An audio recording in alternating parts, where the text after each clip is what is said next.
بسم الله الرحمن الرحيم. الحمد لله الذي أنزل على عبده الكتاب ولم يجعل له عوجا قيما لينذر بأسا شديدا من لدنه ويبشر المؤمنين الذين يعملون الصالحات أن لهم أجرا حسنا ماكثين فيه أبدا وينذر الذين قالوا اتخذ الله ولدا ما لهم به من علم ولا لآبائهم كبرت كلمة تخرج من أفواههم إن يقولون إلا كذبا فلعلك باخع نفسك على آثارهم إن لم يؤمنوا بهذا الحديث أسفا إنا جعلنا ما على الأرض زينة لها لنبلوهم أيهم أحسن عملا وإنا لجاعلون ما عليها صعيدا جرزا أم حسبت أن أصحاب الكهف والرقيم كانوا من آياتنا عجبا إذا والفتية إلى الكهف فقالوا ربنا آتنا من لدنك رحمة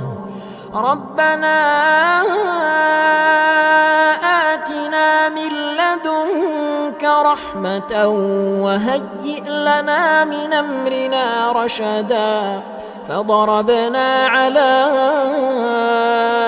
آذانهم في الكهف سنين عددا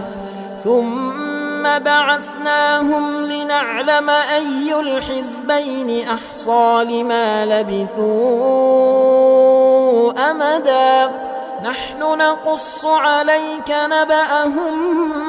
بالحق إنهم فتية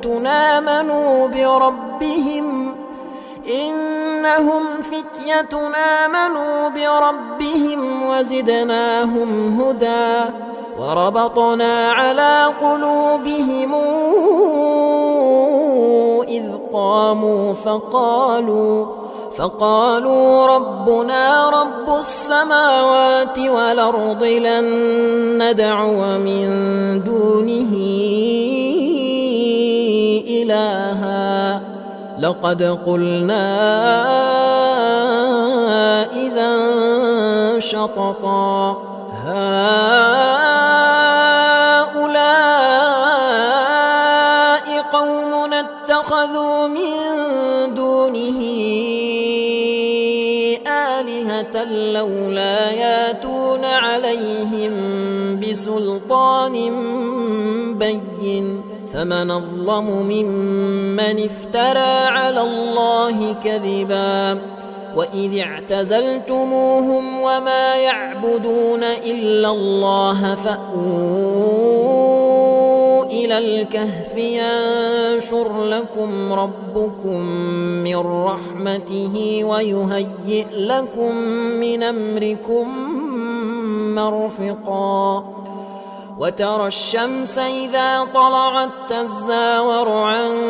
كهفهم ذات اليمين وإذا غربت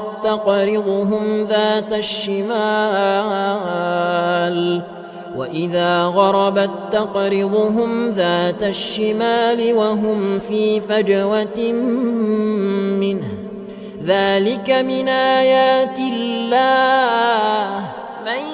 يهد الله فهو المهتد ومن يضلل فلن تجد له وليا مرشدا وتحسبهم أيقاظا وهم رقود ونقلبهم ذات اليمين وذات الشمال وكلبهم باسط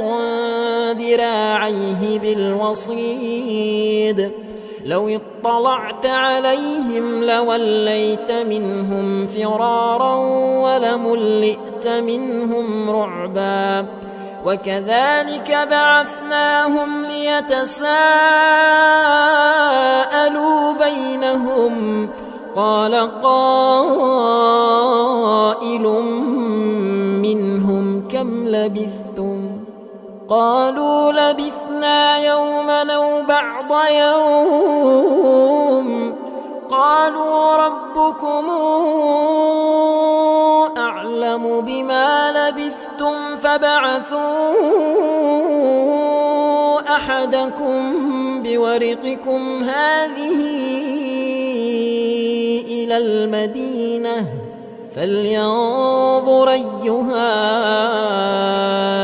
أزكى طعاما فلياتكم برزق منه وليتلطف ولا يشعرن بكم أحدا إنهم إن يظهروا عليكم يرجموكم أو يعيدوكم في ملتهم ولن تفلحوا إذا أبدا وكذلك أعثرنا عليهم ليعلموا أن وعد الله حق وأن الساعة لا ريب فيها إذ يتنازعون بينهم أمرهم فقالوا ابنوا عليهم بنيانا ربهم أعلم بهم قال الذين غلبوا على أمرهم لنتخذن عليهم مسجدا سيقولون ثلاثة رابعهم كلبهم ويقولون خمسة سادسهم كلبهم رجما بالغيب ويقولون سبعة وثامنهم كلبهم قل ربي أعلم بعدتهم ما يعلمهم إلا قليل فلا تمار فيهم إلا مراء ظاهرا ولا تستفت فيهم منهم أحدا ولا تقولن لشيء إني فاعل ذلك غدا إلا أن يشاء الله واذكر ربك إذا نسيت وقل عسى أن يهديني ربي لأقرب من هذا رشدا ولبثوا في كهفهم 300 سنين وازدادوا 9 قل الله أعلم بما لبثوا له غيب السماوات والأرض أبصر به وأسمع ما لهم من دونه من ولي ولا يشرك في حكمه أحدا واتل ما أوحي إليك من كتاب ربك لا مبدل لكلماته ولن تجد من دونه ملتحدا واصبر نفسك مع الذين يدعون ربهم بالغداة والعشي يريدون وجهه ولا تعد عيناك عنهم تريد زينة الحياة الدنيا ولا تطع من اغفلنا قلبه عن ذكرنا واتبع هواه وكان أمره فرطا وقل الحق من ربكم فمن شاء فليؤمن ومن شاء فليكفر إنا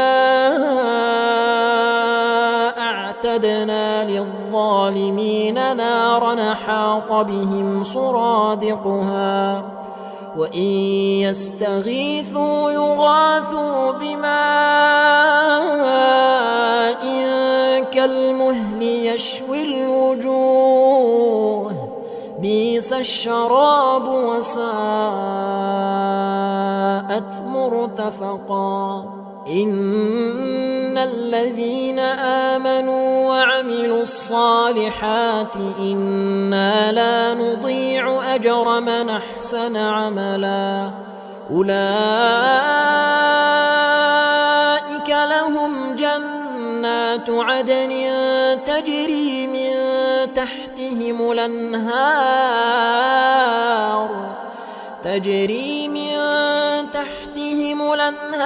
يحلون فيها من أساور من ذهب ويلبسون ثيابا خضرا من سندس وإستبرق متكئين فيها على الأرائك نعم الثواب وحسنت مرتفقا واضرب لهم مثل الرجلين جعلنا لأحدهما جنتين من أعناب وحففناهما بنخل وجعلنا بينهما زرعا كلتا الجنتين آتت أكلها ولم تظلم منه شيئا وفجرنا خلالهما نهرا وكان له ثمر فقال لصاحبه وهو يحاوره أنا أكثر منك مالا وأعز نفرا ودخل جنته وهو ظالم لنفسه قال ما أظن أن تبيد هذه أبدا وما أظن الساعة قائمة ولئن رددت إلى ربي لاجدن خيرا منهما منقلبا قال له صاحبه وهو يحاوره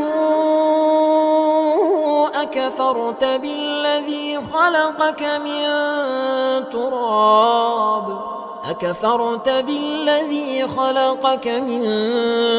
تراب ثم من نطفة ثم سواك رجلا لكن هو الله ربي ولا أشرك بربي أحدا ولولا إذ دخلت جنتك قلت ما شاء الله لا قوة إلا بالله إن ترني أنا أقل منك مالا وولدا فعسى ربي أن يؤتيني خيرا من جنتك ويرسل عليها حسبانا من السماء فتصبح صعيدا زلقا أو يصبح ماؤها غورا فلن تستطيع له طلبا وأحيط بثمره فأصبح يقلب كفيه على ما أنفق فيها وهي خاوية على عروشها ويقول يا ليتني لمشرك بربي أحدا ولم تكن له فئة ينصرونه من دون الله وما كان منتصرا هنالك الولاية لله الحق هو خير ثوابا وخير عقبا واضرب لهم مثل الحياة الدنيا كماء أنزلناه من السماء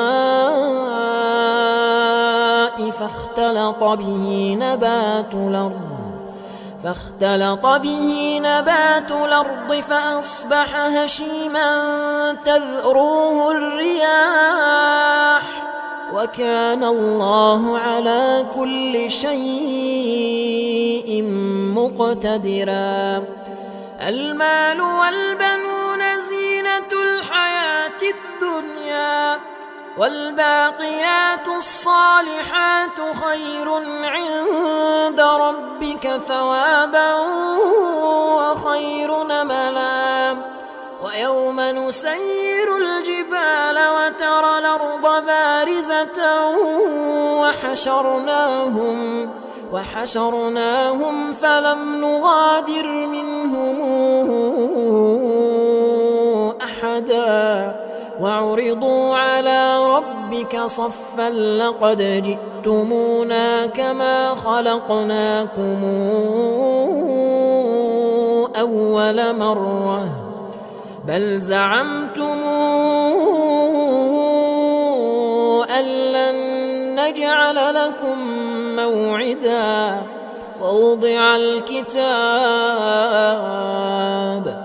ووضع الكتاب فترى المجرمين مشفقين مما فيه ويقولون يا ويلتنا ما لهذا الكتاب لا يغادر صغيرة ولا كبيرة إلا أحصاها ووجدوا ما عملوا حاضرا ولا يظلم ربك أحدا وإذ قلنا للملائكة اسجدوا لآدم فسجدوا إلا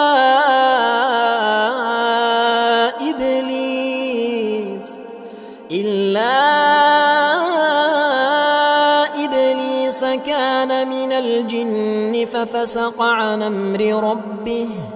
أفتتخذونه وذريته أولياء من دوني وهم لكم عدو بئس للظالمين بدلا ما أشهدتهم خلق السماوات والأرض ولا خلق أنفسهم وما كنت متخذ المضلين عضدا ويوم يقول نادوا شركائي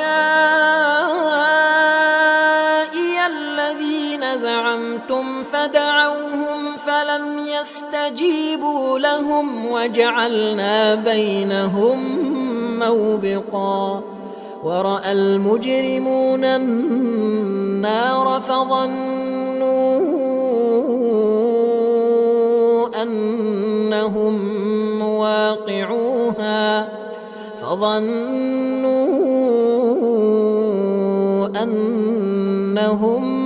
واقعوها ولم يجدوا عنها مصرفا ولقد صرفنا في هذا القرآن للناس من كل مثل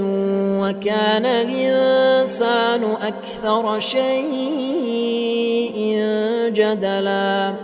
وما منع الناس أن يؤمنوا إذ جاءهم الهدى ويستغفروا ربهم إلا أن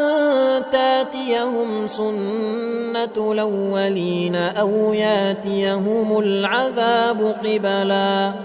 وما نرسل المرسلين إلا مبشرين ومنذرين ويجادل الذين كفروا بالباطل ليدحضوا به الحق واتخذوا آياتي وما أنذروا هزؤا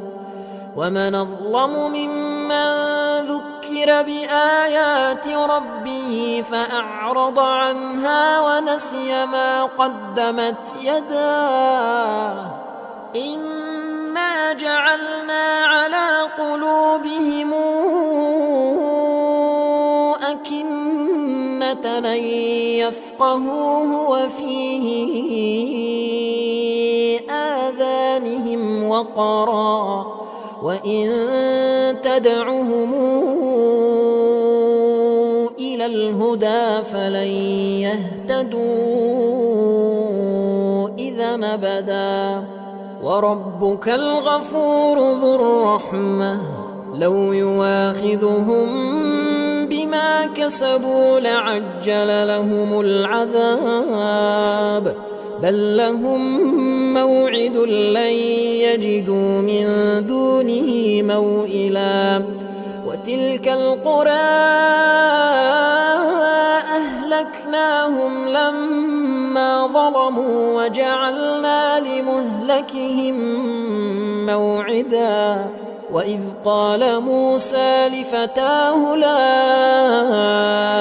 أبرح حتى أبلغ مجمع البحرين أو أمضي حقبا فلما بلغا مجمع بينهما نسيا حوتهما فاتخذ سبيله في البحر سربا فلما جاوزا قال لفتاه آتنا غداءنا لقد لقينا من سفرنا هذا نصبا قال أرأيت إذا وينا إلى الصخرة فإني نسيت الحوت وما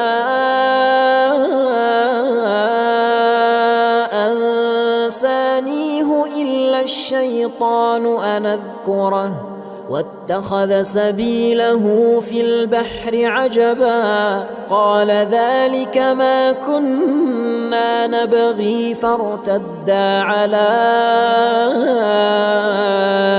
آثارهما قصصا فوجدا عبدا من عبادنا آتيناه رحمة من عندنا وعلمناه من لدنا علما قال له موسى هل اتبعك على أن تعلمني مما علمت رشدا قال إنك لن تستطيع معي صبرا وكيف تصبر على ما لم تحط به خبرا قال ستجدني إن شاء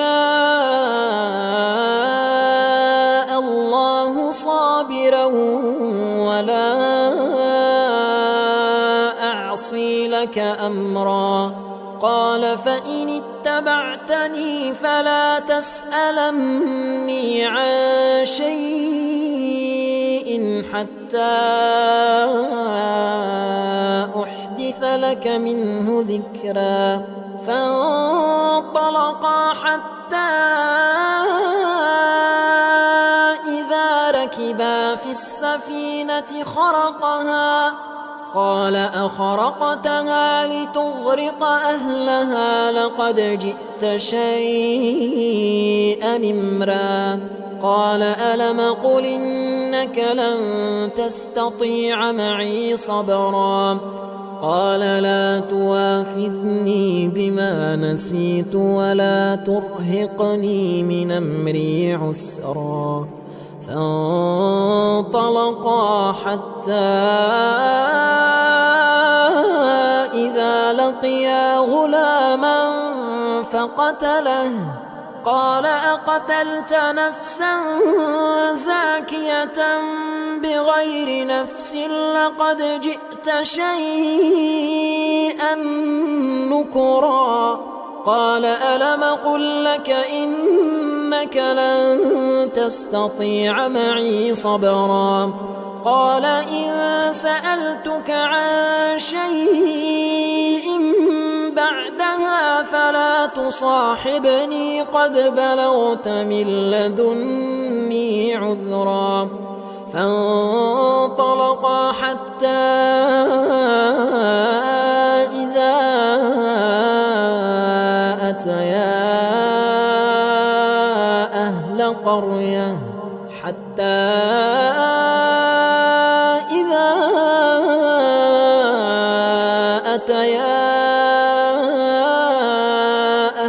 قرية استطعما أهلها فأبوا يضيفوهما فوجدا فيها جدارا يريد أن ينقض فأقامه قال لو شئت لاتخذت عليه أجرا قال هذا فراق بيني وبينك سأنبئك بتاويل ما لم تستطع عليه صبرا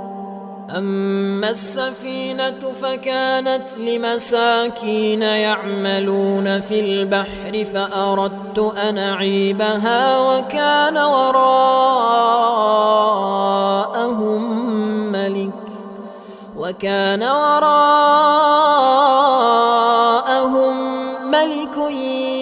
يأخذ كل سفينة غصبا وأما الغلام فكان أبواه مؤمنين فخشينا أن يرهقهما طغيانا وكفرا فأردنا أن يبدلهما ربهما خيرا منه زكاة وأقرب رحما وأما الجدار فكان لغلامين يتيمين في المدينة وكان تحته كنز لهما وكان أبوهما صالحا فأراد ربك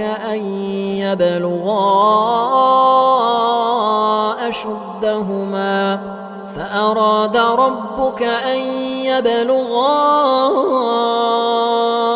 أشدهما ويستخرجا كنزهما رحمة من ربك وما فعلته عن أمري ذلك تاويل ما لم تسطع عليه صبرا ويسألونك عن ذي القرنين قل سأتلو عليكم منه ذكرا إنا مكنا له في الأرض وآتيناه من كل شيء سببا فاتبع سببا حتى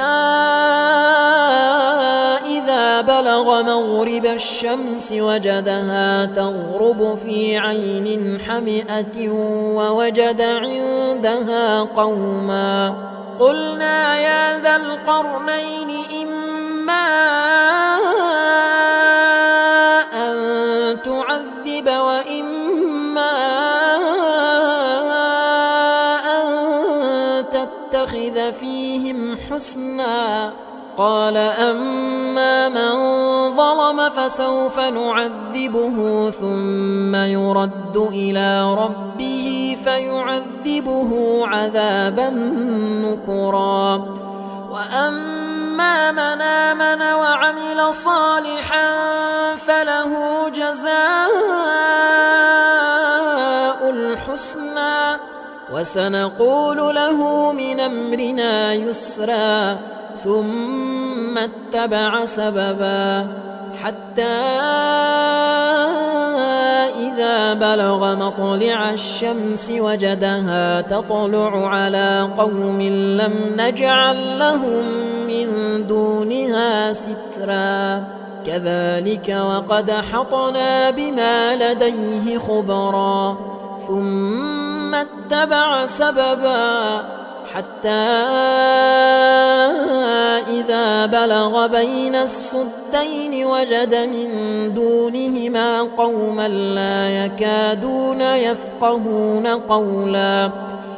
قالوا يا ذا القرنين إن ياجوج وماجوج مفسدون في الأرض فهل نجعل لك خرجا على أن تجعل بيننا وبينهم سدا قال ما مكني فيه ربي خير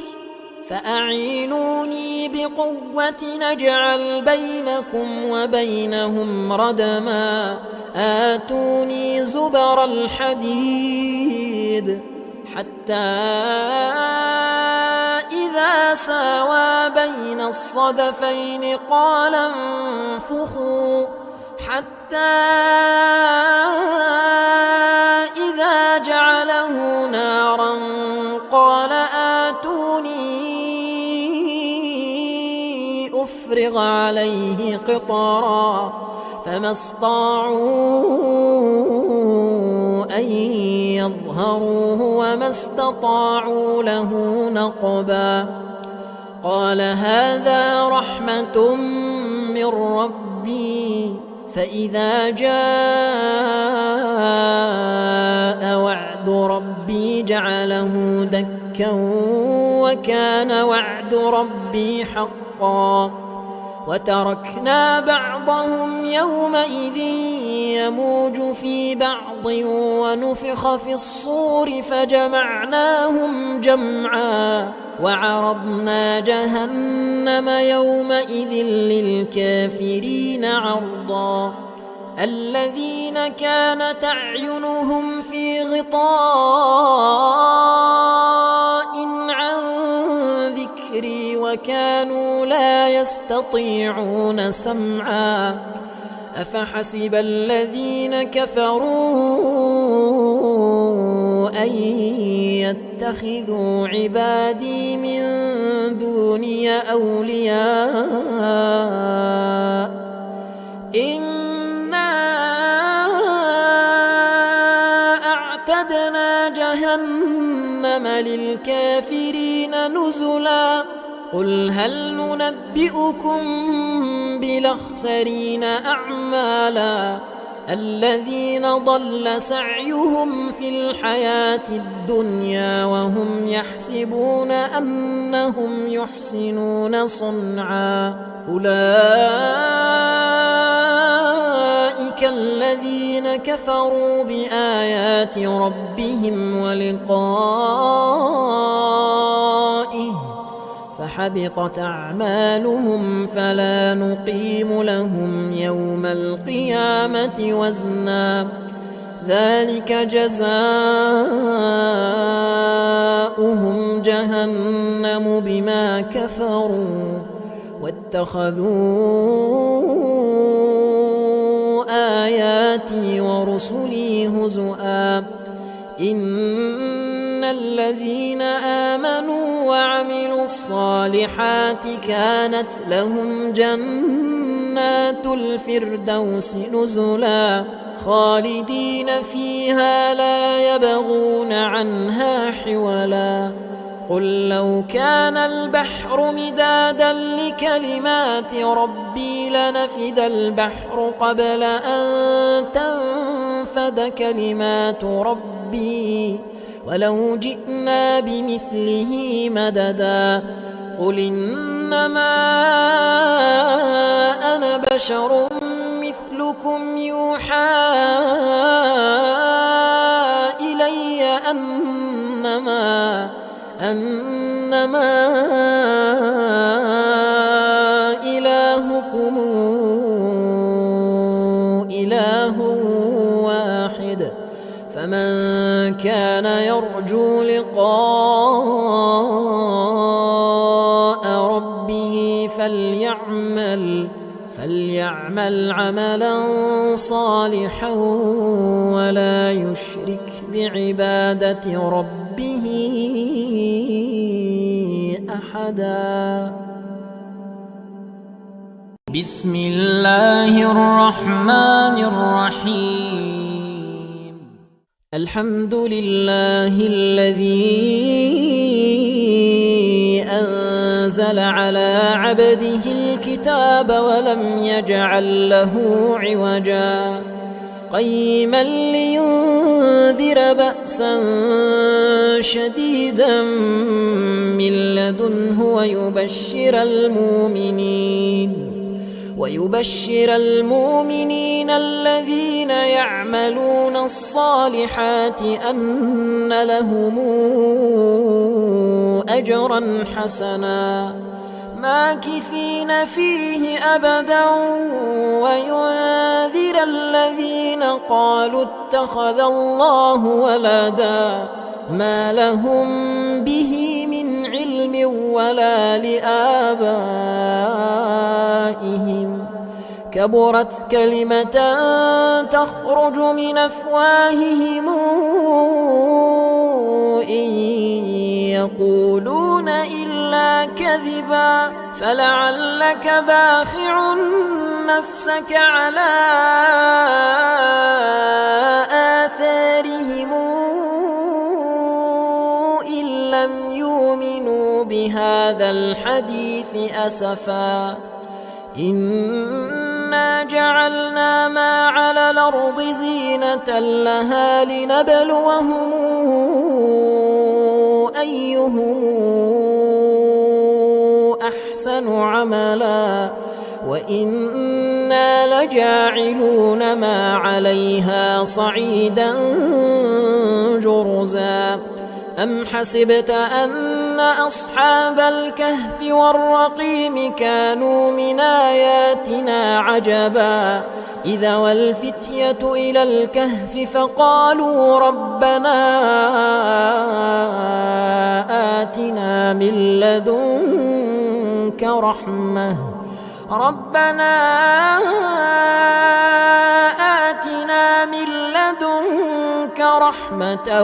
وهيئ لنا من أمرنا رشدا فضربنا على آذانهم في الكهف سنين عددا ثم بعثناهم لنعلم أي الحزبين أحصى لما لبثوا أمدا نحن نقص عليك نبأهم بالحق إنهم فتية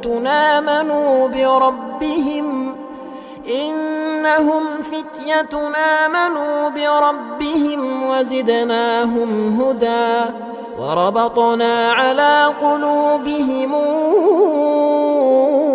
إذ قاموا فقالوا ربنا رب السماوات والأرض لن ندعو من دونه إلها لقد قلنا إذا شططا هؤلاء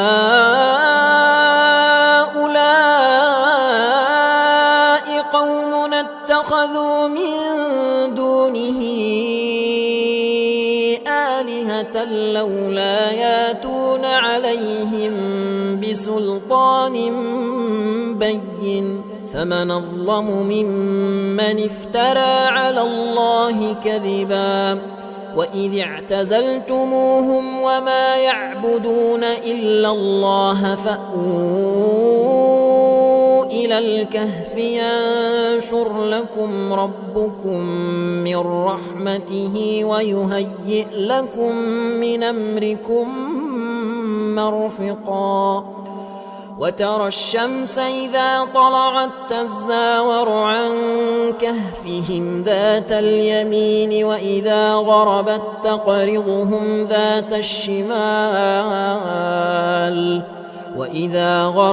تقرضهم ذات الشمال وهم في فجوة منه ذلك من آيات الله من يهد الله فهو المهتد ومن يضلل فلن تجد له وليا مرشدا وتحسبهم أيقاظا وهم رقود ونقلبهم ذات اليمين وذات الشمال وكلبهم باسط ذراعيه بالوصيد لو اطلعت عليهم لوليت منهم فرارا ولملئت منهم رعبا وكذلك بعثناهم ليتساءلوا بينهم قال قائل منهم كم لبثتم قالوا لبثنا يوما أو بعض يوم قالوا ربكم أعلم بما لبثتم فابعثوا أحدكم بورقكم هذه إلى المدينة فلينظر أيها أزكى طعاما فلياتكم برزق منه وليتلطف ولا يشعرن بكم أحدا إنهم إن يظهروا عليكم يرجموكم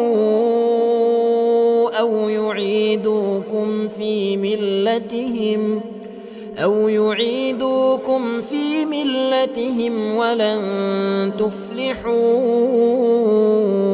إذا أبدا وكذلك أعثرنا عليهم ليعلموا أن وعد الله حق وأن الساعة لا ريب فيها إذ يتنازعون بينهم أمرهم فقالوا ابنوا عليهم بنيانا ربهم أعلم بهم قال الذين غلبوا على أمرهم لنتخذن عليهم مسجدا سيقولون ثلاثة رابعهم كلبهم ويقولون خمسة سادسهم كلبهم رجما بالغيب ويقولون سبعة وثامنهم كلبهم قل ربي أعلم بعدتهم ما يعلمهم إلا قليل فلا تمار فيهم إلا مراء ظاهرا ولا تستفت فيهم منهم أحدا ولا تقولن لشيء إني فاعل ذلك غدا إلا يشاء الله. واذكر ربك إذا نسيت وقل عسى أن يهديني ربي لأقرب من هذا رشدا. ولبثوا في كهفهم 300 سنين وازدادوا 9 قل الله أعلم بما لبثوا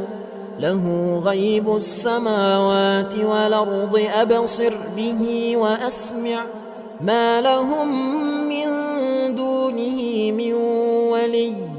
ولا يشرك في حكمه أحدا. واتل ما أوحي إليك من كتاب ربك لا مبدل لكلماته ولن تجد من دونه ملتحدا. واصبر نفسك مع الذين يدعون ربهم بالغداة والعشي يريدون وجهه ولا تعد عيناك عنهم تريد زينة الحياة الدنيا ولا تطع من اغفلنا قلبه عن ذكرنا واتبع هواه وكان أمره فرطا. وقل الحق من ربكم فمن شاء فليؤمن ومن شاء فليكفر. إنا أعتدنا للظالمين نارا حاط بهم سرادقها وإن يستغيثوا يغاثوا بماء كالمهل يشوي الوجوه بئس الشراب وساءت مرتفقا. إن الذين آمنوا وعملوا الصالحات إنا لا نضيع أجر من أحسن عملا. أولئك لهم جنات عدن تجري من تحتهم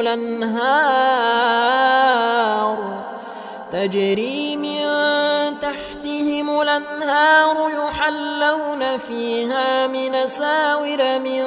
ذهب ويلبسون ثيابا خضرا من سندس وإستبرق متكئين فيها على الأرائك نعم الثواب وحسنت مرتفقا. واضرب لهم مثل الرجلين جعلنا لأحدهما جنتين من أعناب وحففناهما بنخل وجعلنا بينهما زرعا كلتا الجنتين آتت أكلها ولم تظلم منه شيئا وفجرنا خلالهما نهرا وكان له ثمر فقال لصاحبه وهو يحاوره أنا أكثر منك مالا وأعز نفرا. ودخل جنته وهو ظالم لنفسه قال ما أظن أن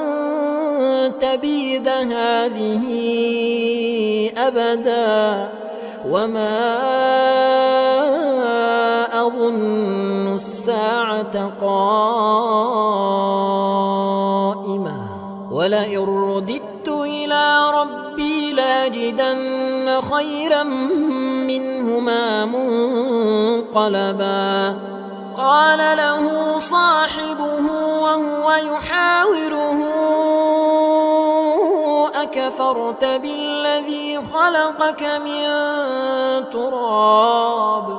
أكفرت بالذي خلقك من تراب ثم من نطفة ثم سواك رجلا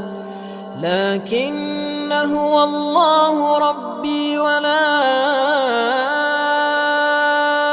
أشرك بربي أحدا ولولا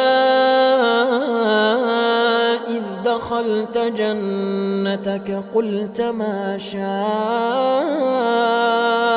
الله لا قوة إلا بالله إن ترني أنا أقل منك مالا وولدا فعسى ربي أن يؤتيني خيرا من جنتك ويرسل عليها حسبانا من السماء فتصبح صعيدا زلقا أو يصبح ماؤها غورا فلن تستطيع له طلبا وأحيط بثمره فأصبح يقلب كفيه على ما أنفق فيها وهي خاوية على عروشها ويقول يا ليتني لمشرك بربي أحدا ولم تكن له فئة ينصرونه من دون الله وما كان منتصرا هنالك الولاية لله الحق هو خير ثوابا وخير عقبا واضرب لهم مثل الحياة الدنيا كماء أنزلناه من السماء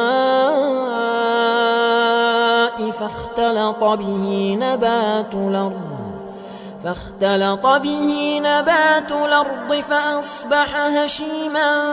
تذروه الرياح وكان الله على كل شيء مقتدرا المال والبنون زينة الحياة الدنيا والباقيات الصالحات خير عند ربك ثوابا وخير نملا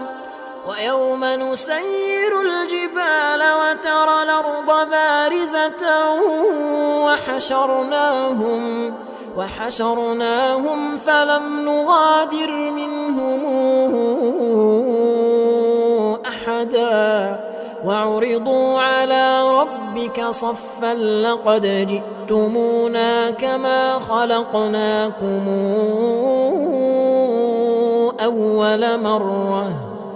بل زعمتم أن لن نجعل لكم موعدا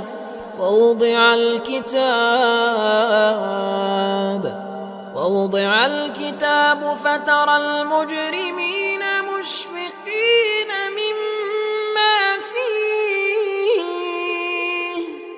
ويقولون يا ويلتنا ما لهذا الكتاب لا يغادر صغيرة ولا كبيرة إلا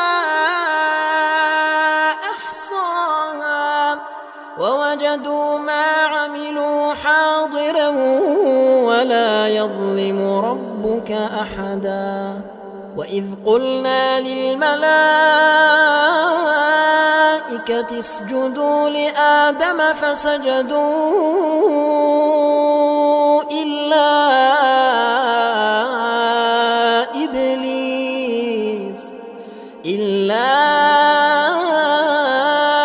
إبليس كان من الجن ففسق عن أمر ربه أفتتخذونه وذريته أولياء دوني وهم لكم عدو بئس للظالمين بدلا ما أشهدتهم خلق السماوات والأرض ولا خلق أنفسهم وما كنت متخذ المضلين عضدا ويوم يقول نادوا شركائي الذين زعمتم فدعوهم فلم يستجيبوا لهم وجعلنا بينهم موبقا ورأى المجرمون النار فظنوا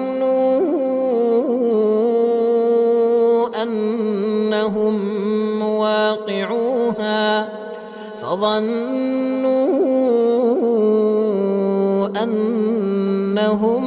مواقعوها ولم يجدوا عنها مصرفا ولقد صرفنا في هذا القرآن للناس من كل مثل وكان الإنسان أكثر شيء جدلا وما منع الناس أن يؤمنوا إذ جاءهم الهدى ويستغفروا ربهم إلا أن تاتيهم سنة الأولين أو ياتيهم العذاب قبلا وما نرسل المرسلين إلا مبشرين ومنذرين ويجادل الذين كفروا بالباطل ليدحضوا به الحق واتخذوا آياتي وما أنذروا هزؤا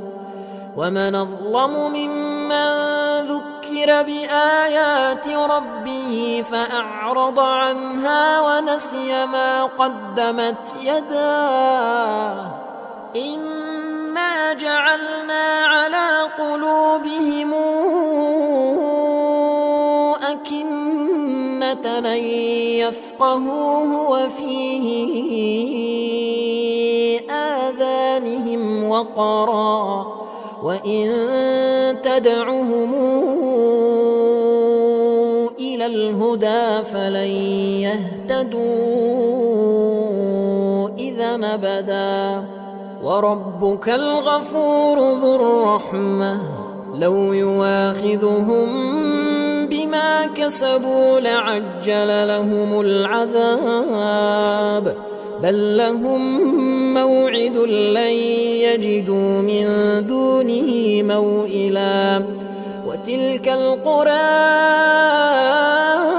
أهلكناهم لما ظلموا وجعلنا لمهلكهم موعدا وإذ قال موسى لفتاه لا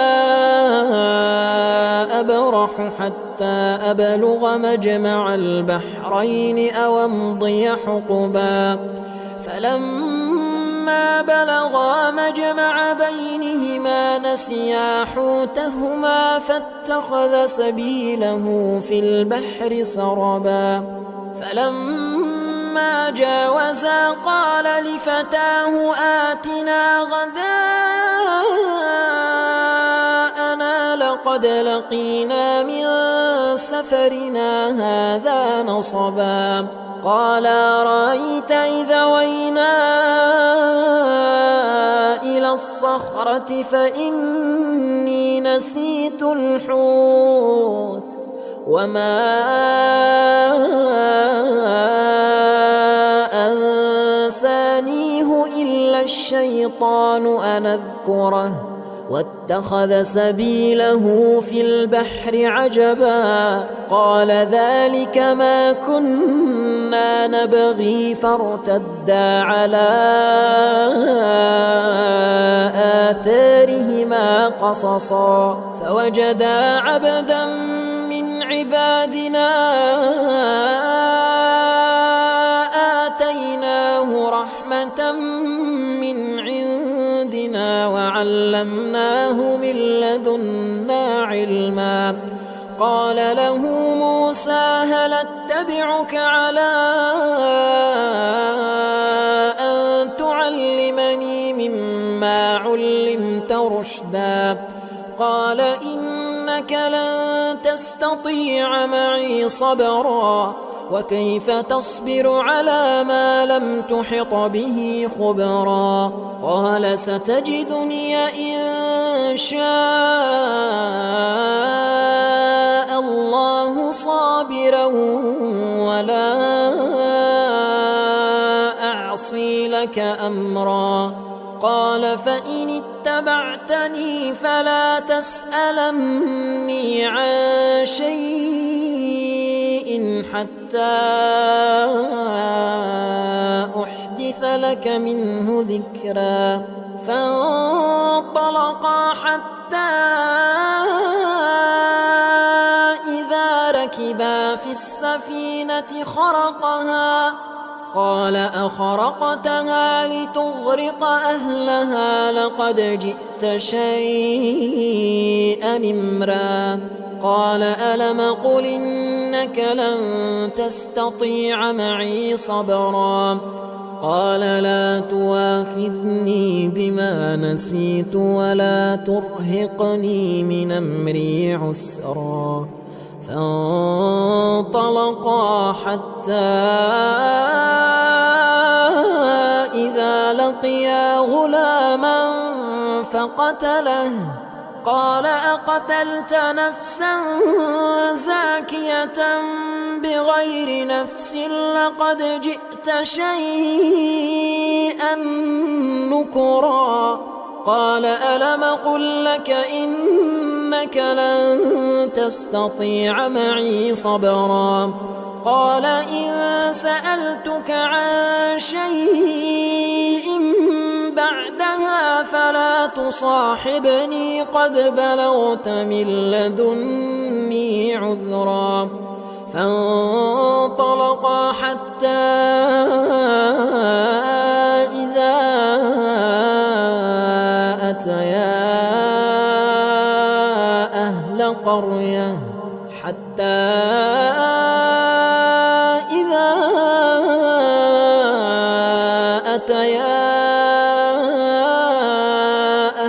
قرية استطعما أهلها فأبوا أن يضيفوهما فوجدا فيها جدارا يريد أن ينقض فأقامه قال لو شئت لاتخذت عليه أجرا قال هذا فراق بيني وبينك سأنبئك بتاويل ما لم تستطع عليه صبرا أما السفينة فكانت لمساكين يعملون في البحر فأردت أن أعيبها وكان وراءهم ملك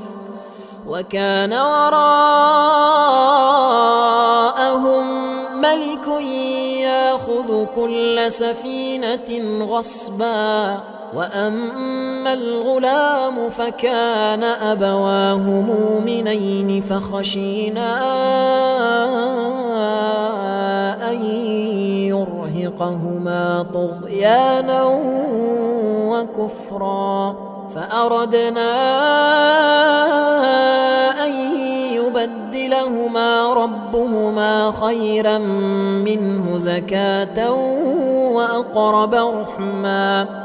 وأما الجدار فكان لغلامين يتيمين في المدينة وكان تحته كنز وكان أبوهما صالحا فأراد ربك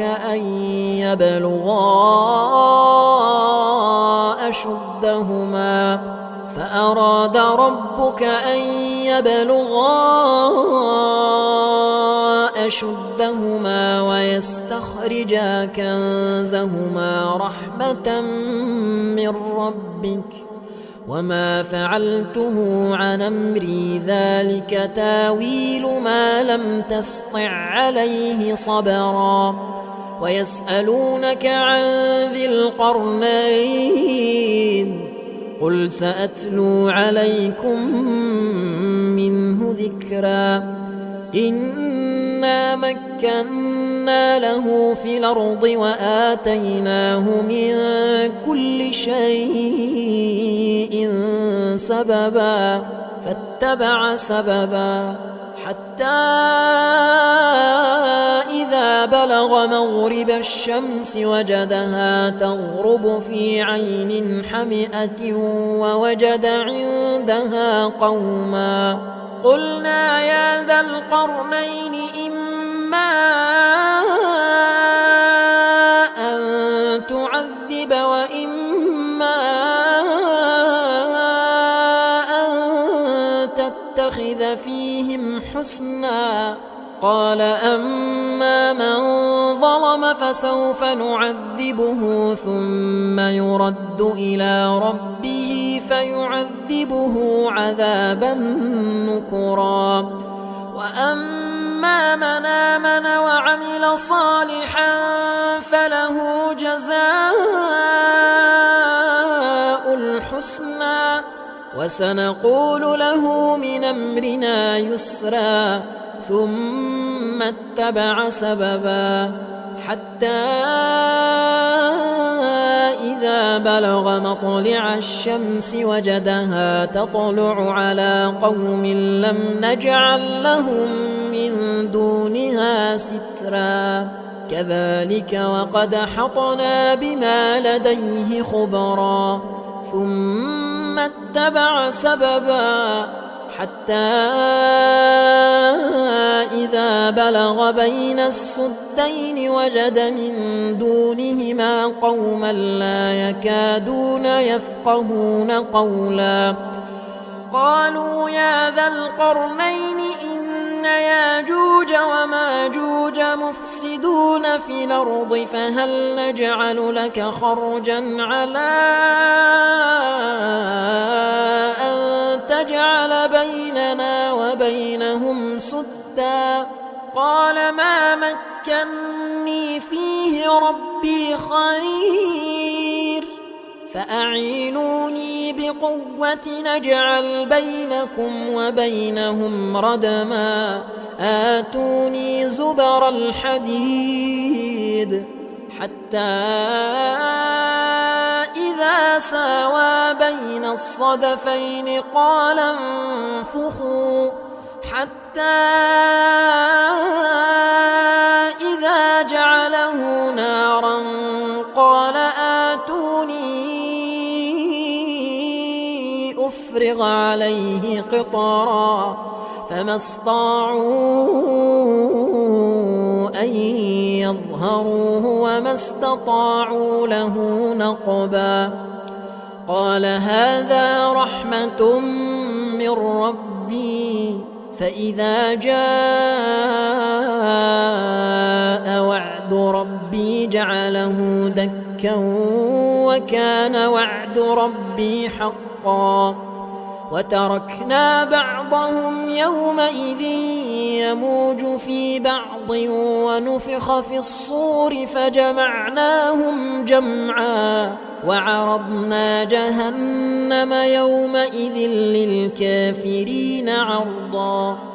الذين كانت أعينهم في غطاء عن ذكري وكانوا لا يستطيعون سمعا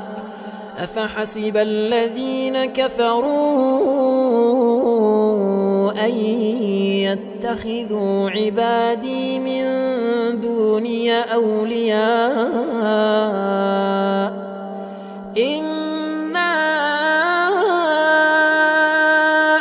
وأعتدنا جهنم للكافرين نزلا قل هل ننبئكم بالأخسرين أعمالا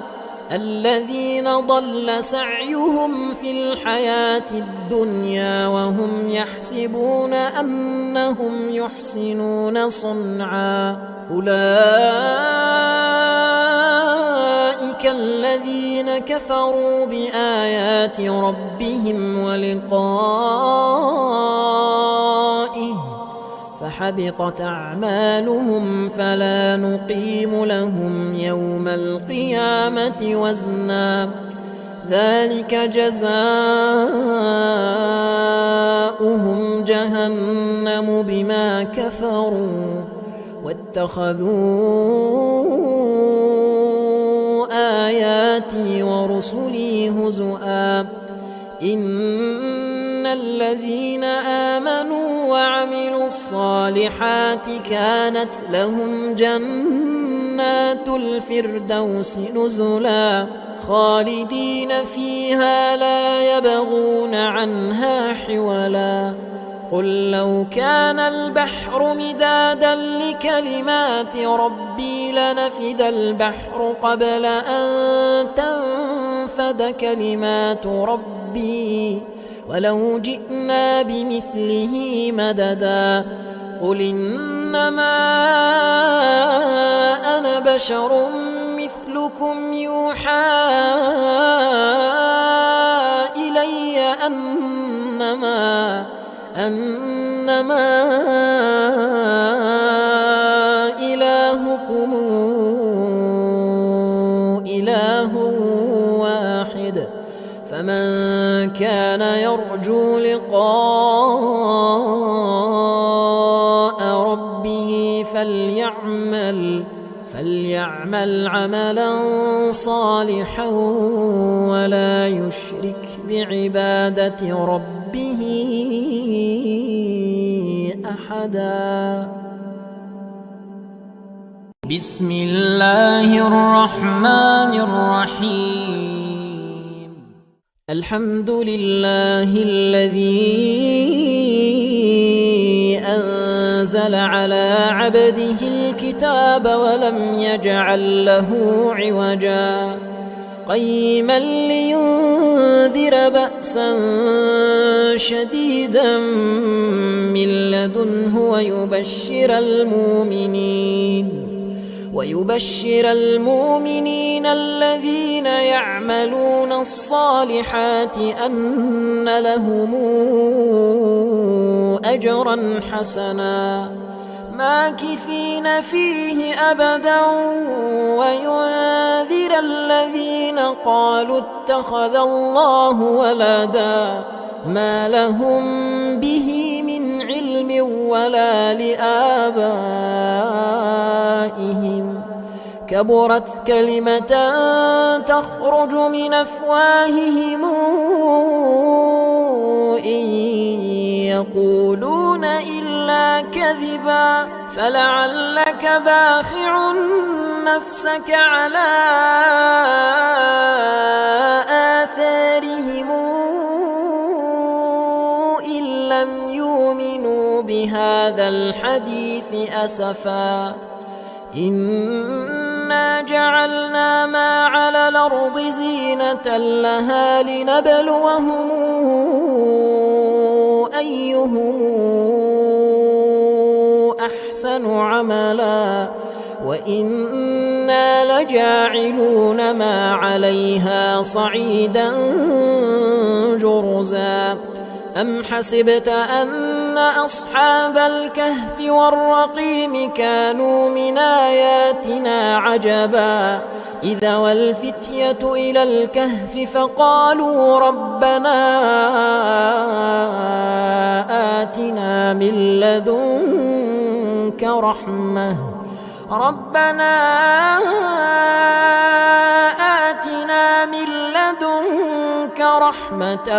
وهيئ لنا من أمرنا رشدا فضربنا على آذانهم في الكهف سنين عددا ثم ثم بعثناهم لنعلم أي الحزبين أحصى لما لبثوا أمدا نحن نقص عليك نبأهم بالحق إنهم فتية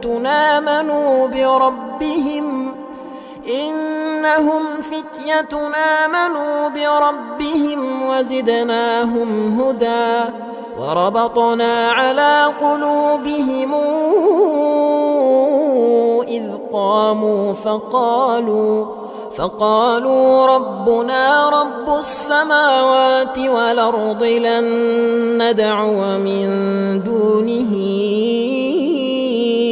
إلها لقد قلنا إذا شططا هؤلاء قومنا اتخذوا من دونه آلهة لولا ياتون عليهم بسلطان بين فمن أظلم ممن افترى على الله كذبا وإذ اعتزلتموهم وما يعبدون إلا الله فأووا إلى الكهف ينشر لكم ربكم من رحمته ويهيئ لكم من أمركم مرفقا وترى الشمس إذا طلعت تزاور عن كهفهم ذات اليمين وإذا غربت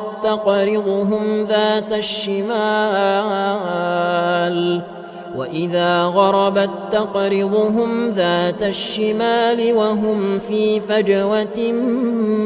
منه ذلك من آيات الله من يهد الله فهو المهتد ومن يضلل فلن تجد له وليا مرشدا وتحسبهم أيقاظا وهم رقود ونقلبهم ذات اليمين وذات الشمال وكلبهم باسط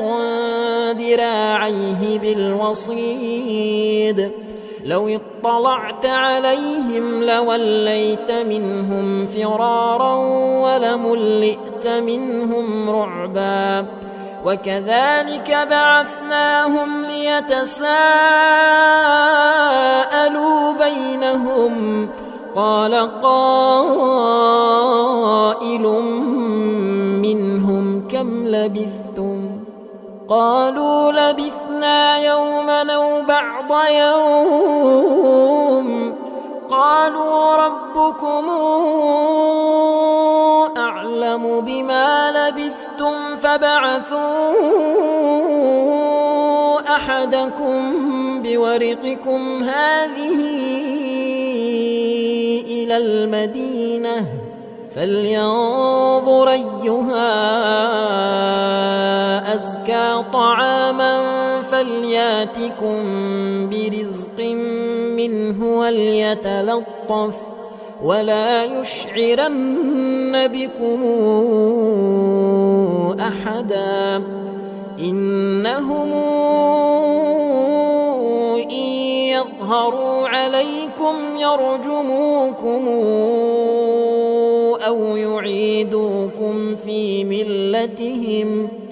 أو يعيدوكم في ملتهم ولن تفلحوا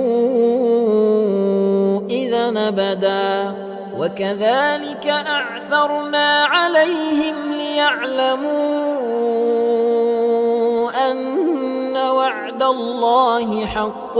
وأن الساعة لا ريب فيها إذ يتنازعون بينهم أمرهم فقالوا ابنوا عليهم بنيانا ربهم أعلم بهم قال الذين غلبوا على أمرهم لنتخذن عليهم مسجدا سيقولون ثلاثة رابعهم كلبهم ويقولون خمسة سادسهم كلبهم رجما بالغيب ويقولون سبعة وثامنهم كلبهم قل ربي أعلم بعدتهم ما يعلمهم إلا قليل فلا تمار فيهم إلا مراء ظاهرا ولا تستفت فيهم منهم أحدا ولا تقولن لشيء إني فاعل ذلك غدا إلا أن يشاء الله واذكر ربك إذا نسيت وقل عسى أن يهديني ربي لأقرب من هذا رشدا ولبثوا في كهفهم 300 سنين وازدادوا 9 قل الله أعلم بما لبثوا له غيب السماوات والأرض أبصر به وأسمع ما لهم من دونه من ولي ولا يشرك في حكمه أحدا واتل ما أوحي إليك من كتاب ربك لا مبدل لكلماته ولن تجد من دونه ملتحدا واصبر نفسك مع الذين يدعون ربهم بالغداة والعشي يريدون وجهه ولا تعد عيناك عنهم تريد زينة الحياة الدنيا ولا تطع من اغفلنا قلبه عن ذكرنا واتبع هواه وكان أمره فرطا وقل الحق من ربكم فمن شاء فليؤمن ومن شاء فليكفر إنا أعتدنا للظالمين نارا حاط بهم سرادقها وإن يستغيثوا يغاثوا بماء كالمهل يشوي الوجوه بئس الشراب وساءت مرتفقا إن الذين آمنوا وعملوا الصالحات إنا لا نضيع أجر من أحسن عملا أولئك لهم جنات عدن تجري من تحتهم الأنهار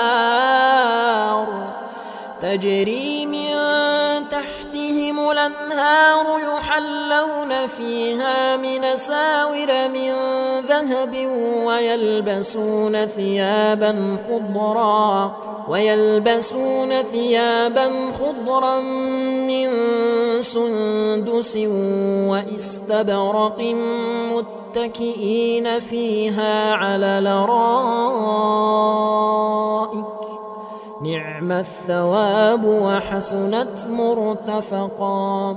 واضرب لهم مثل الرجلين جعلنا لأحدهما جنتين من أعناب وحففناهما بنخل وجعلنا بينهما زرعا كلتا الجنتين آتت أكلها ولم تظلم منه شيئا وفجرنا خلالهما نهرا وكان له ثمر فقال لصاحبه وهو يحاوره أنا أكثر منك مالا وأعز نفرا ودخل جنته وهو ظالم لنفسه قال ما أظن أن تبيد هذه أبدا وما أظن الساعة قائمة ولئن رددت إلى ربي لاجدن خيرا منهما منقلبا قال له صاحبه وهو يحاوره أكفرت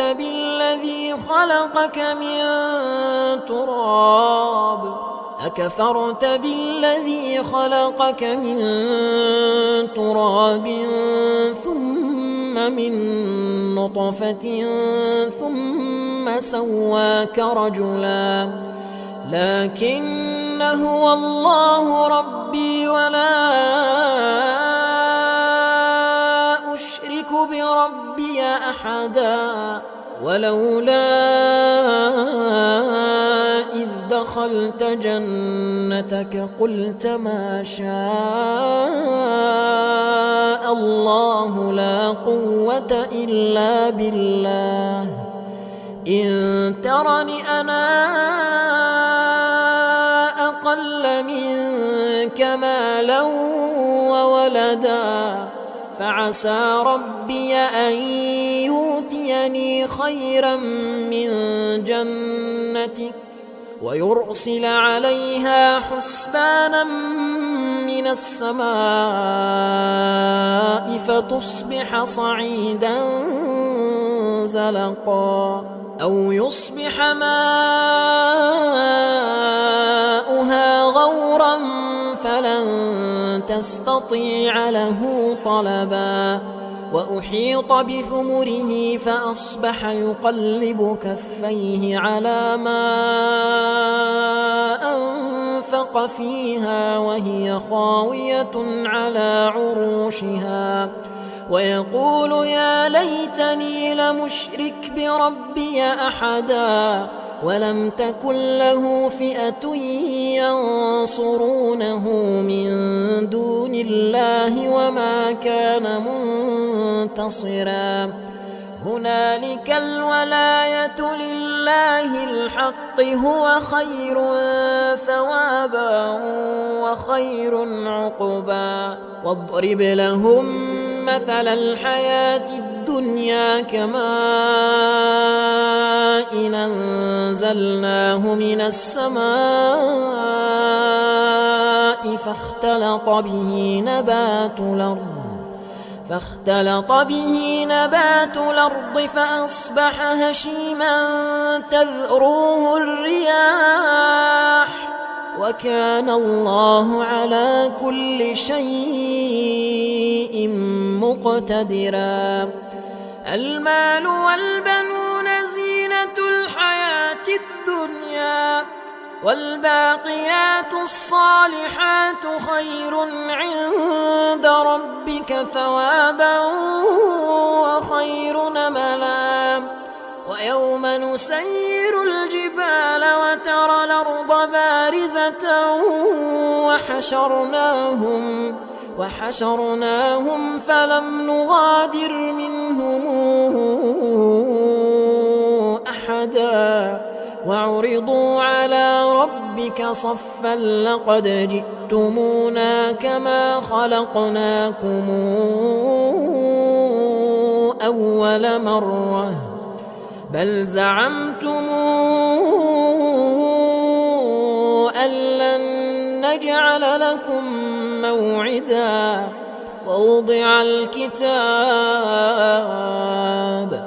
ووضع الكتاب فترى المجرمين مشفقين مما فيه ويقولون يا ويلتنا ما لهذا الكتاب لا يغادر صغيرة ولا كبيرة إلا أحصاها ووجدوا ما عملوا حاضرا ولا يظلم ربك أحدا وإذ قلنا للملائكة اسجدوا لآدم فسجدوا إلا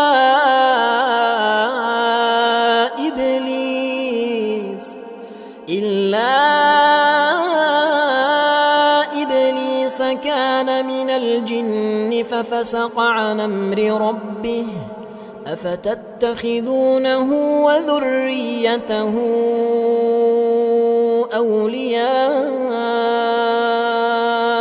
من دوني وهم لكم عدو بئس للظالمين بدلا ما أشهدتهم خلق السماوات والأرض ولا خلق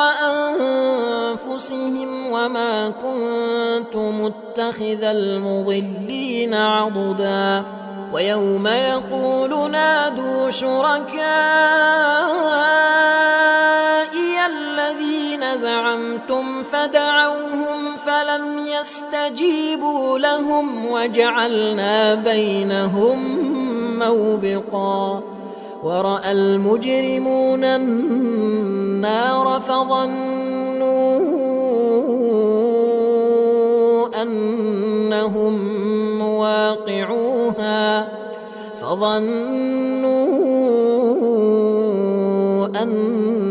أنهم مواقعوها ولم يجدوا عنها مصرفا ولقد صرفنا في هذا القرآن للناس من كل مثل وكان الإنسان أكثر شيء جدلا وما منع الناس أن يؤمنوا إذ جاءهم الهدى ويستغفروا ربهم إلا أن تاتيهم سنة الأولين أو ياتيهم العذاب قبلا وما نرسل المرسلين إلا مبشرين ومنذرين ويجادل الذين كفروا بالباطل ليدحضوا به الحق واتخذوا آياتي وما أنذروا هزؤا ومن أظلم ممن ذكر بآيات ربه فأعرض عنها ونسي ما قدمت يداه إنا جعلنا على قلوبهم أكنة أن يفقهوه وفي آذانهم وقرا وإن تدعهم إلى الهدى فلن يهتدوا إذا أبدا وربك الغفور ذو الرحمة لو يواخذهم بما كسبوا لعجل لهم العذاب بل لهم موعد لن يجدوا من دونه موئلا وتلك القرى أهلكناهم لما ظلموا وجعلنا لمهلكهم موعدا وإذ قال موسى لفتاه لا أبرح حتى أبلغ مجمع البحرين أو أمضي حقبا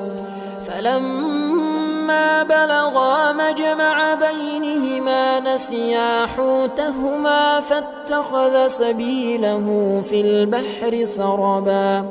فلما جاوزا قال لفتاه آتنا غداءنا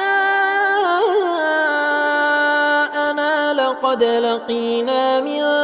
سفرنا هذا نصبا قال أرأيت إذا وينا إلى الصخرة فإني نسيت الحوت وما أنسانيه إلا الشيطان أن أذكره واتخذ سبيله في البحر عجبا قال ذلك ما كنا نبغي فارتدا على آثارهما قصصا فوجدا عبدا من عبادنا آتيناه رحمة من عندنا وعلمناه من لدنا علما قال له موسى هل اتبعك على أن تعلمني مما علمت رشدا قال إنك لن تستطيع معي صبرا وكيف تصبر على ما لم تحط به خبرا قال ستجدني إن شاء الله صابرا ولا أعصي لك أمرا قال فإن اتبعتني فلا تسألني عن شيء حتى أحدث لك منه ذكرا فانطلقا حتى إذا ركبا في السفينة خرقها قال أخرقتها لتغرق أهلها لقد جئت شيئا إمرا قال ألم قل إنك لن تستطيع معي صبرا قال لا تواخذني بما نسيت ولا ترهقني من أمري عسرا فانطلقا حتى إذا لقيا غلاما فقتله قال أقتلت نفسا زاكية بغير نفس لقد جئت شيئا نكرا قال ألم قل لك إنك لن تستطيع معي صبرا قال إن سألتك عن شيء بعدها فلا تصاحبني قد بلغت من لدني عذرا فانطلقا حتى إذا أتيا أهل قرية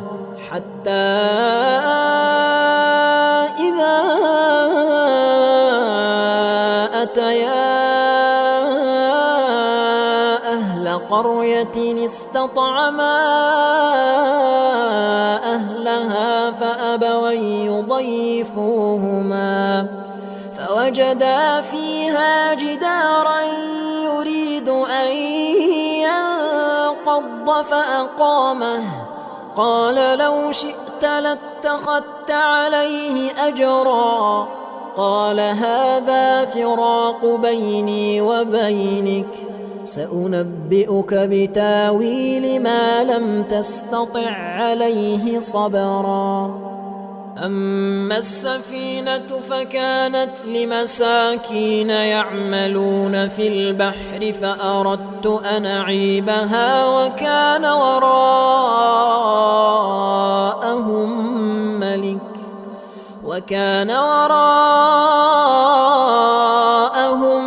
ملك يأخذ كل سفينة غصبا. وأما الغلام فكان أبواه مؤمنين فخشينا أن يرهقهما طغيانا وكفرا، فأردنا أن يبدلهما ربهما خيرا منه زكاة وأقرب رحما. وأما الجدار فكان لغلامين يتيمين في المدينة وكان تحته كنز لهما وكان أبوهما صالحا فأراد ربك أن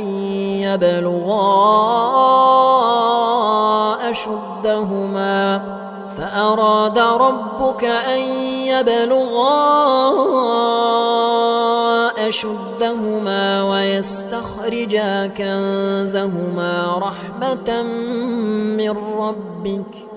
وما فعلته عن أمري ذلك تاويل ما لم تسطع عليه صبرا. ويسألونك عن ذي القرنين قل سأتلو عليكم منه ذكرا. إنا مكنا له في الأرض وآتيناه من كل شيء سببا فاتبع سببا حتى إذا بلغ مغرب الشمس وجدها تغرب في عين حمئة ووجد عندها قوما قلنا يا ذا القرنين إما أن تعذب وإما أن تتخذ فيهم حسنا. قال أما من ظلم فسوف نعذبه ثم يرد إلى ربه فيعذبه عذابا نكرا. وأما من آمن وعمل صالحا فله جزاء الحسنى وسنقول له من أمرنا يسرا. ثم اتبع سببا حتى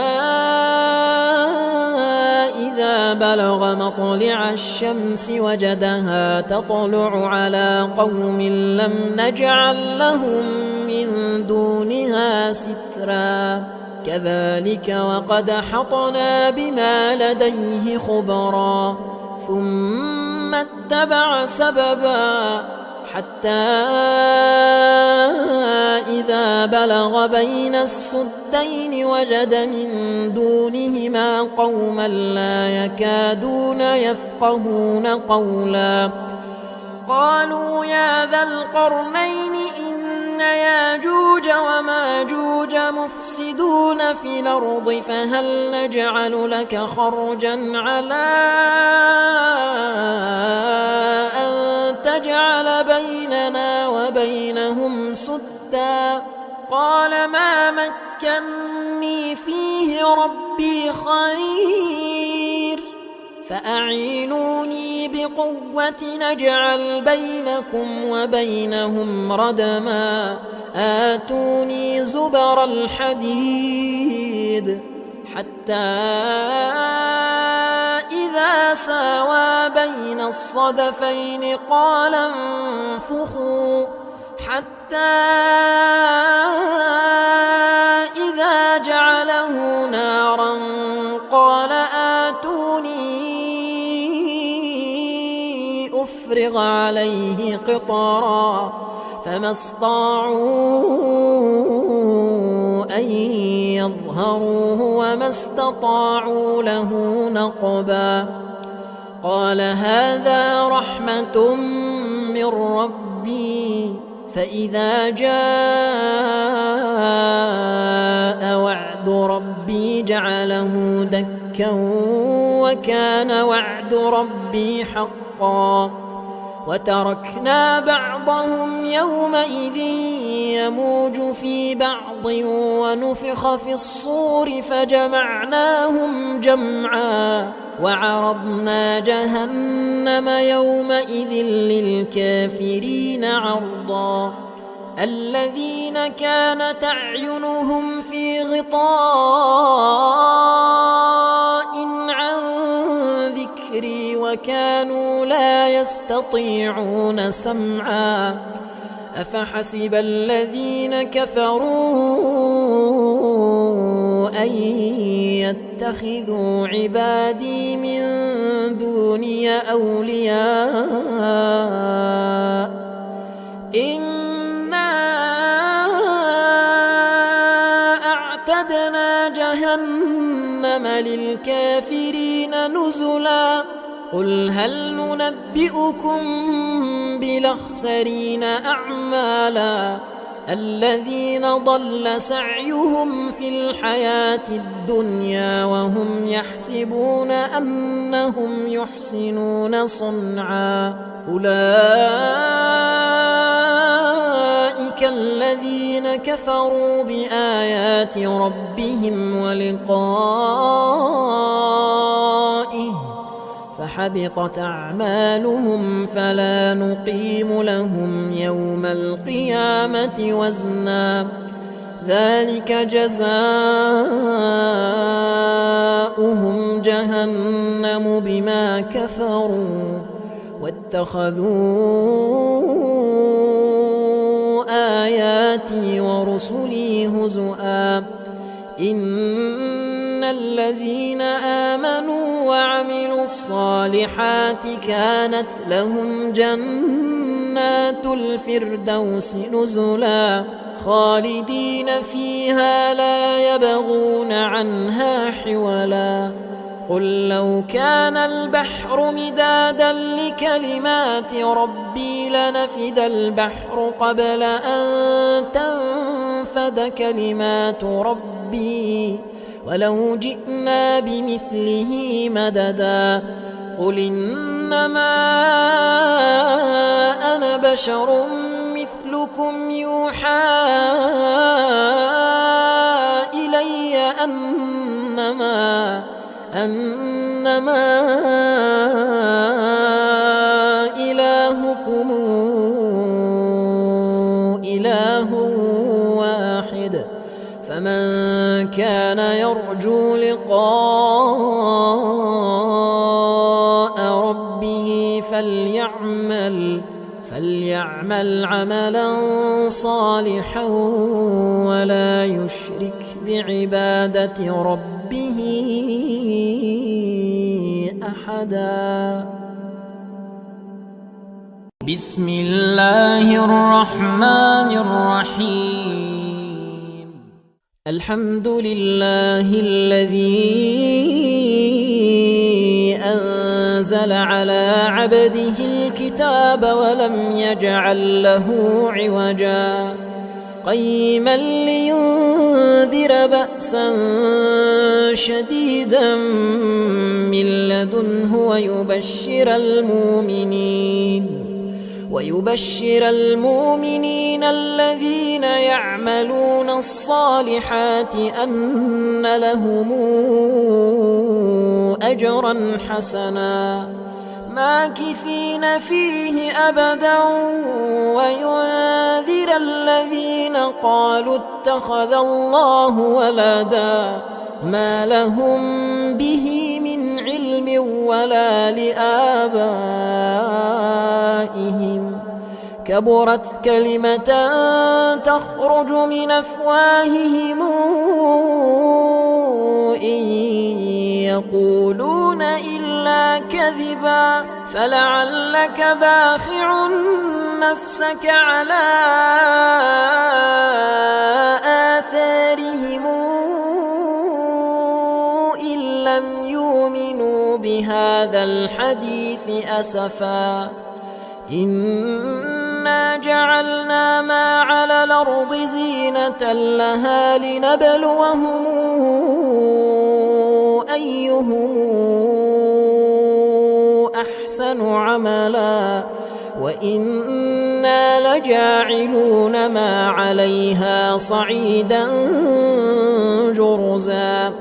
أم حسبت أن أصحاب الكهف والرقيم كانوا من آياتنا عجبا إذا والفتية إلى الكهف فقالوا ربنا آتنا من لدنك رحمة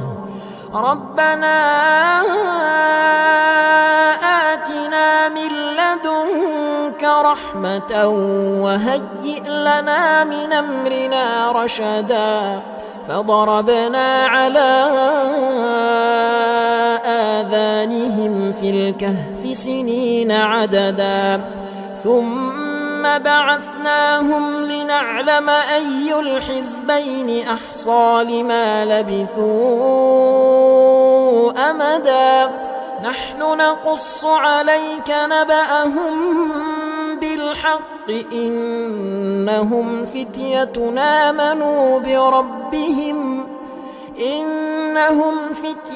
آمنوا بربهم وزدناهم هدى وربطنا على قلوبهم إذ قاموا فقالوا ربنا رب السماوات والأرض لن ندعو من دونه إلها لقد قلنا إذا شططا هؤلاء قوم اتخذوا من دونه آلهة لولا ياتون عليهم بسلطان بين فمن أظلم ممن افترى على الله كذبا وإذ اعتزلتموهم وما يعبدون إلا الله فأووا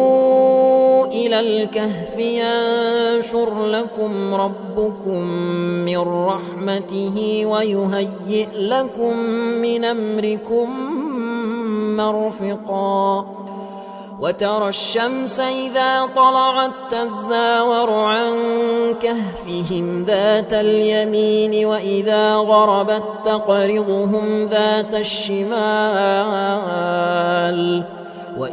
غربت تقرضهم ذات الشمال وهم في فجوة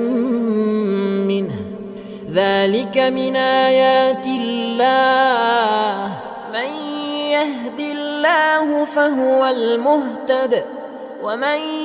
يضلل فلن تجد له وليا مرشدا وتحسبهم أيقاظا وهم رقود ونقلبهم ذات اليمين وذات الشمال وكلبهم باسط ذراعيه بالوصيد لو اطلعت عليهم لوليت منهم فرارا ولملئت منهم رعبا وكذلك بعثناهم ليتساءلوا بينهم قال قائل منهم كم لبثتم قالوا لبثنا يوما أو بعض يوم قالوا ربكم أعلم بما لبثتم فابعثوا أحدكم بورقكم هذه إلى المدينة فلينظر أيها أزكى طعاما فلياتكم برزق منه ولا يشعرن بكم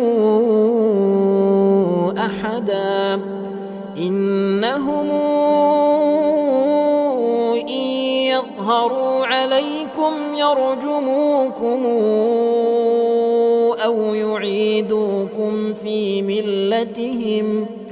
أو يعيدوكم في ملتهم ولن تفلحوا إذا أبدا وكذلك أعثرنا عليهم ليعلموا أن وعد الله حق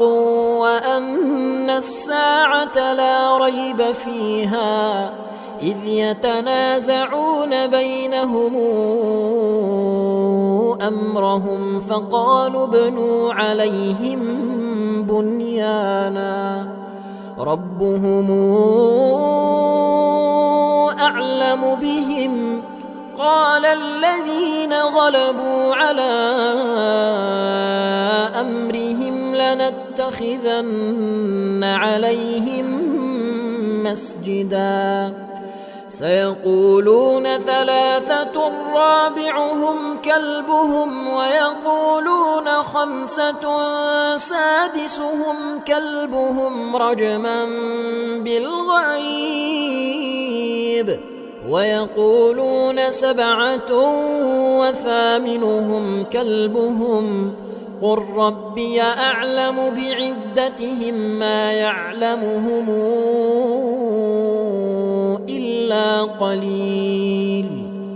فلا تمار فيهم إلا مراء ظاهرا ولا تستفت فيهم منهم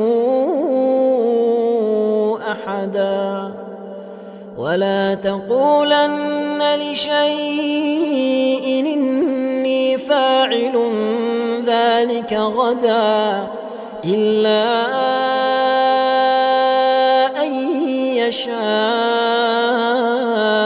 الله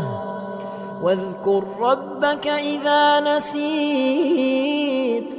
وقل عسى أن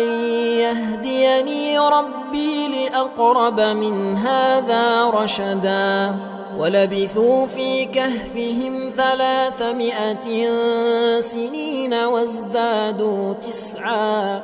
قل الله أعلم بما لبثوا له غيب السماوات والأرض أبصر به وأسمع ما لهم من دونه من ولي ولا يشرك في حكمه أحدا واتل ما أوحي إليك من كتاب ربك لا مبدل لكلماته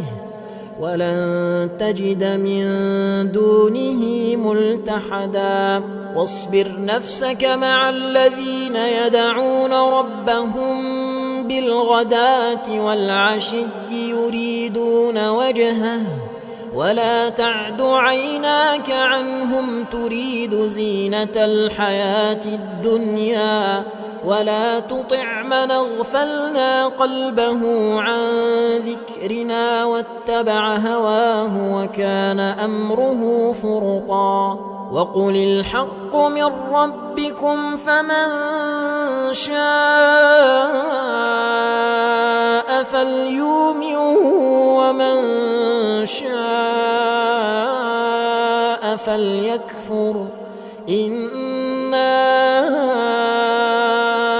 أعتدنا للظالمين نارا حاط بهم سرادقها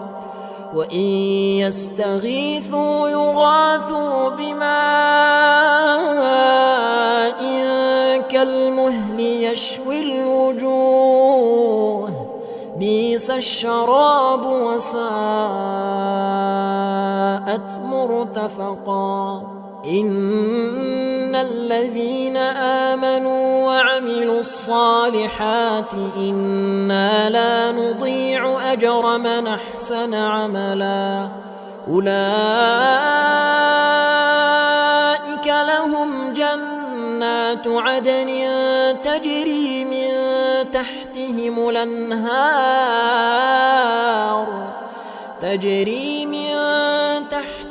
الأنهار يحلون